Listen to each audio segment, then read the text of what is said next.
G'day, I'm Clive and welcome to CDP Outdoors. What I'm going to show you today is the Caribee Cadet backpack, and this is a 65 litre backpack.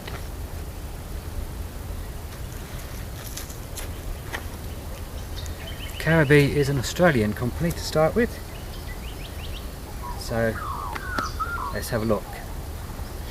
It's based on a bit like the tactical and an everyday hikers combined into one. You've got all your adjusters on it, your load lifters. At the side here we've got the adjuster straps to put it closer to your back. So let's get it off and I'll show you a little bit closer. We've got some nice lumbar support. The waist belt looks about the 1 inch in thickness. Same on that side, and looks in your back. We've got your 4 panels here, which allows some airflow, which, believe me, works quite well. I was surprised when I was using it. Shoulder straps, they are around about the 1/2 inch to 3/4 of an inch thick. Some decent padding. We have the chest strap, which does have an emergency whistle on it, which works. Buckle system.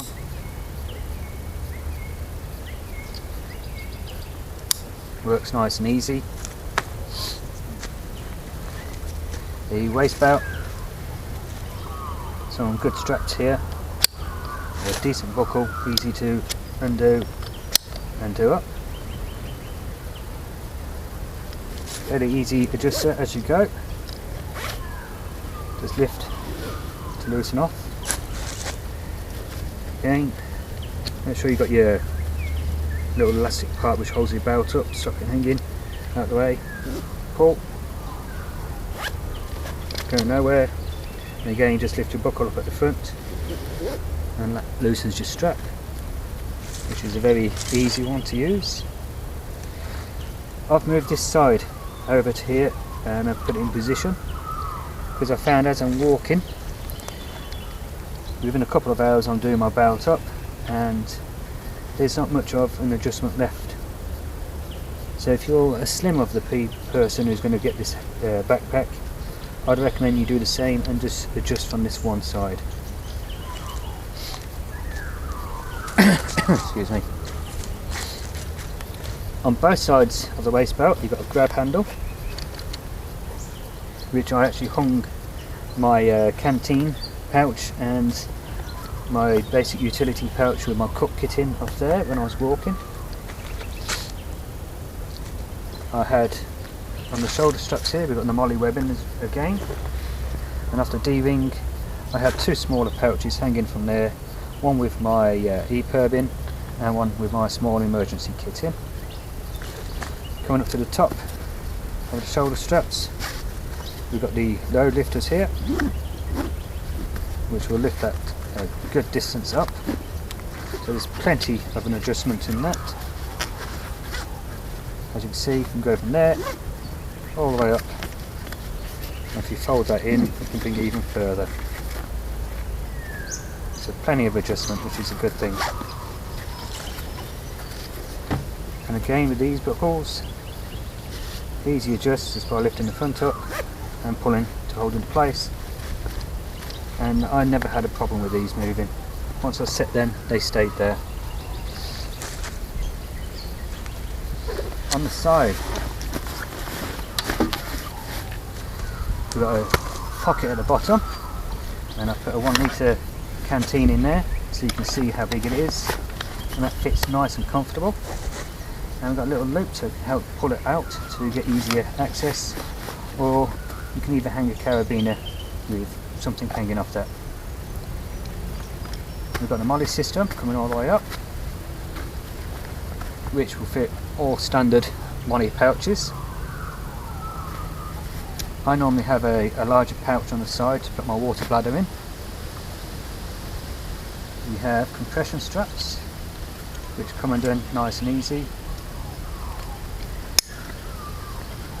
Lock, nice and easy. We've got the cord tidy elastic on it, so we just give it a nice tug. And the same on this one, and that'll pull your pack in as far as you need it, which will bring your centre of balance closer to your back, which will make it even easier for carrying your gear, and it will stop all your gear inside moving around. Same on the other side, the pocket at the bottom still with plenty of room in it, with a 1 litre canteen in it, and I've attached my canteen kit, another one, to show how the molly works and it fits.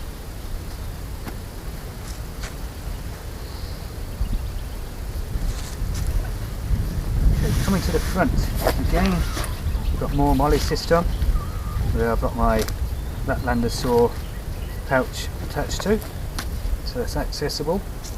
I've also got some carabiners coming off the molly webbing. What else have we got here? That's it. We've got the walking pole holders, which come all the way down. Or you can even use these as an axe holder if you want. You axe through up and hook it. Before we go inside, we have the lid. We have a decent sized pocket up here.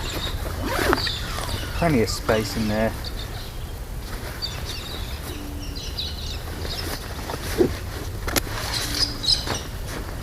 And the zips, yeah, plastic zips, and the brand is just like a little kangaroo on them, so I take it's an Australian one.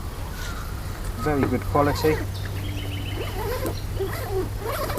as you can see, nice and easy moving. We have another grab handle at the top here.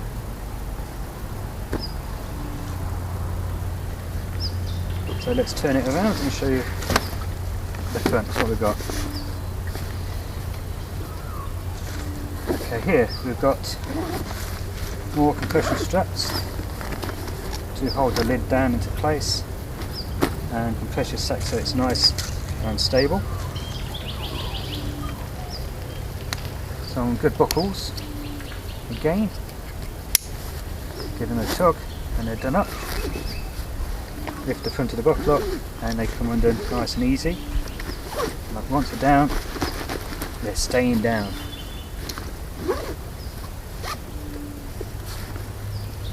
And we have the same at the bottom here. We've got the second compartment.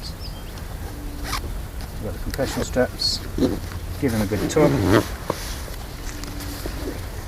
and now compress your pack even further down. And lift them up. All good quality gear on it. Easy use.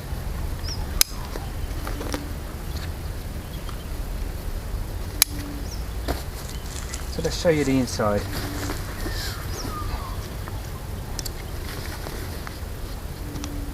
Undo the buckles, and before we get into the inside, we've got another compression strap here, which is the same as the others. It's really good quality, just a smaller version. And then we've got the cord and the cord lock, so we can just open it up and get into our pack. And the best part about this is when your pack has reached this level, we can keep going with more gear up the top here. I used this pack for 5 days and 5 nights out in the bush the other week, and I still had plenty of room, and I was carrying extra gear for doing filming. Now quickly I just threw a load of gear in here. My pouch, my camera kit, my cup, frying pan with some bacon I'm going to cook up soon, my basic utility with all my pegs and lines in, my solo stove and pot, an uncompressed down sleeping bag, and that's it. That filled up just over half without compressing it. Like I said, I carried, and I got probably that about 4 times actually over last week, because I had my top quilt, my bottom quilt, a bigger camera gear setup, multiple amounts of meals, and not all the small dehydrated ones, some bigger ones in the actual main packets. So the pack can take a lot, and even with all that weight it was quite comfortable. This top section here is just one piece. There's no hydration pouch in this one, but we do have at the back where the main panel is, which is like a moulded plastic, and we've got an aluminium stay going all the way down.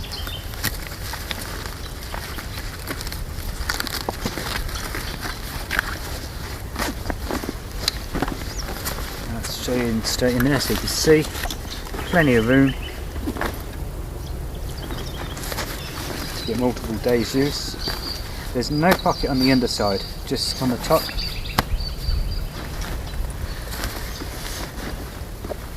So this back in.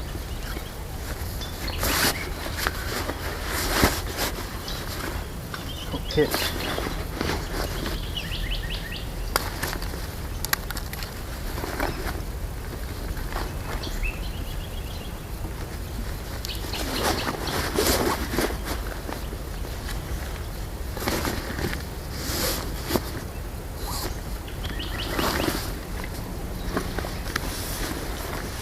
And the bottom part of the internal here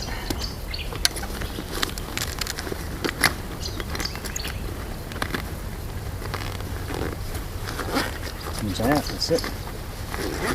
Some good zips on it again, so large, strong, and the same ones with the kangaroo on it. And in here I've got one of my tarps. And I've got my Hennessy Expedition ASIM hammock, and I still had more room in there to put extra stuff in. When I went out last week I had my hammock in there, I had my tarp in there, I had a ground sheet in there, I had my pillow in there, and well, I had a couple of more things all in there, and it all worked out really well. But before I do that, we got here, you can actually undo this, which is a cord and cord lock, and that'll make that whole section all one piece rather than having it divided. But that is a good option to have.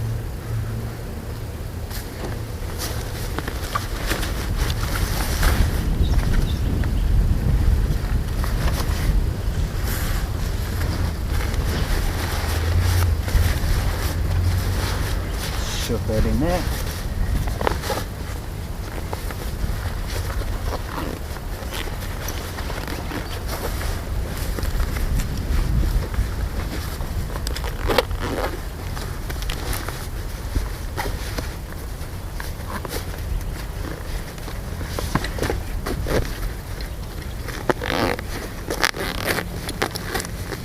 The material it's made out of, I'm not 100% sure, but I think it's the 600D Cordura. If I'm wrong, I'll put it up on the screen somewhere. We have a weather flap, which is elasticated, which sits nice over your zip there, so there's not going to be much chance of any dust or water getting in there.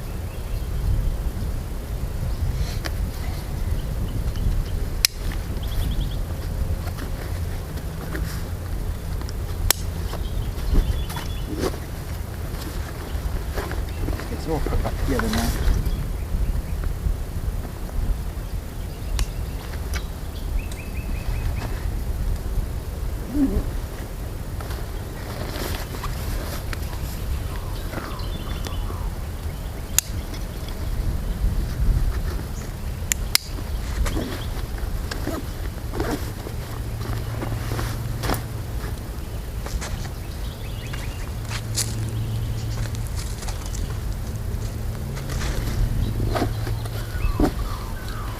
Pull all these compression straps in.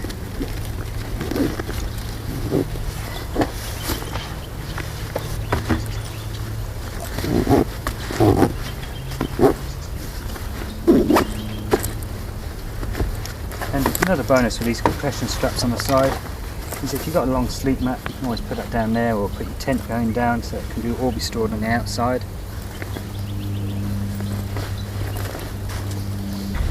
Okay, so what do I think of the Caribee Cadet?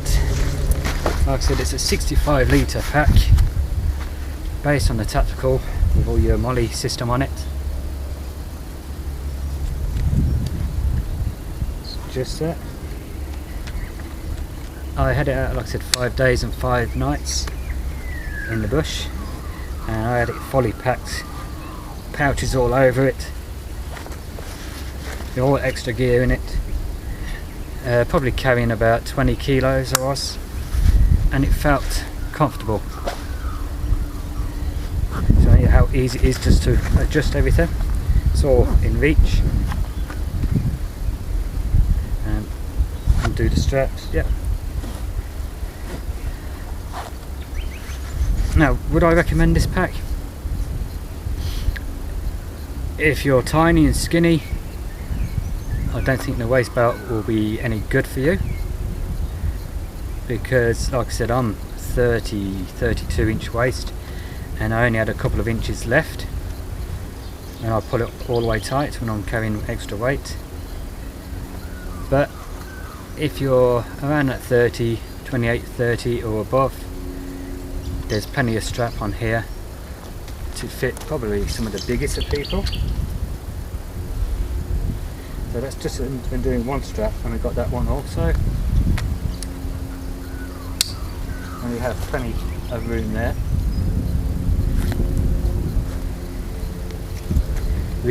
Or should I say, I had rain on the first day out. Nothing heavy, but it still rained for about 4 or 5 hours. I didn't use a pack cover. Everything in my pack remained dry. Like I said, comfort wise, for what I was carrying and the terrain I was walking up and down, it was actually very comfortable for a pack that is not really that expensive. So in that case, yeah, I would recommend it. And like I said, there's no hydration pocket in here, and there's no hydration hole for your hydration pipe to come out. So that'd be 2 things on my list. One, would have got the grab handles on the belt. I'd replace them with Molly webbing, the same as they've got on the Caribee Ops, which is probably one of my favourite packs. And put a water bladder in it, or a pocket for the water bladder in there, with a hole coming out to allow for your hydration. Apart from that, there's nothing else I could really well, apart from the belt. They could make it so you can pull it in a little bit more for the smaller people, but that's here or there. So a lot of companies' waist belts aren't that adjustable, to be honest. So that's not here or there. But like I said, a water bladder pocket inside with a hole for the port to come out, and get rid of these 2 grab handles, the ones on the waist belt, and replace them with Molly webbing, or Powers webbing, whatever you want to call it. And I think this pack would be as close as perfect as you can get. Like I said, for the price range that is, you could go and pay $400 or $500 more for a pack which will most likely be more comfortable. You can get the belts moulded so it fits your hips, but for off the shelf or off the hook, put it straight on, it's a fairly decent backpack. It's like the mozzies are beginning to come out now, it's warming up. So yeah, it's a pack that I would recommend. So after this now, I've begun to use their 70 litre platoon backpack. I'm trying that out now for the next, however long it'll last, or however long I'll last being able to use it while waiting for the weather to get a lot hotter. So it might get to a point in 2 or 3 months time where the next backpack, the platoon, I'll have to put on one side until after the summer and start using one of my other packs which has got more ventilation for your back, but then go back onto it as it gets colder. after the summer here in Australia. So if you're new to my channel and you found this video useful, please go down and hit that subscribe button down below and the bell button next to it so you can be notified of all future videos. If you are already one of my subscribers, I thank you very much. So until next time, get out there, have some fun and take care.